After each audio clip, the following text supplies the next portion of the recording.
Hello everyone, this is Dan Gramza and welcome to Gramza Market Studies for Monday, June 8th.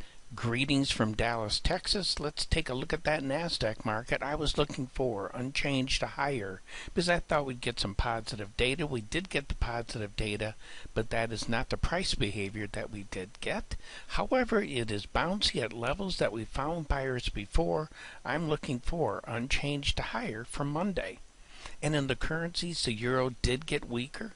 The difference between the bearish and bullish levels in that market is $3,062.50 per contract. To give you a feel for that magnitude of change over here in the Swissy, that difference between the bullish and bearish level in that market is $937.50. And if we take a look at that behavior, the Swissy implies a sideways move. The euro implies further weakness, but it really is going to depend on what happens with Greece. Let's take a look at the interest rate. I like this behavior. The 10-year note's getting weaker, not as weak as I'd like to see it, but I like this kind of action. I'm looking for a sideways move on Monday, but I am bearish on this market. And when it comes to gold, it just doesn't have a reason to move higher.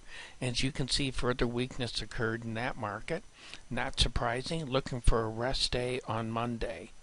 But when it comes to crude oil, yes, we got low enough to get a little bouncy, but is there really paper behind it? OPEC said they're going to maintain these production levels. That's fine. I just don't think there's nothing here to support a long-term move to the upside. And then when it comes to the grain, sideways move is what we are looking for. Sideways move is what we have. I'm looking for a down day on Monday. And that concludes today's market studies. Thank you for being with me.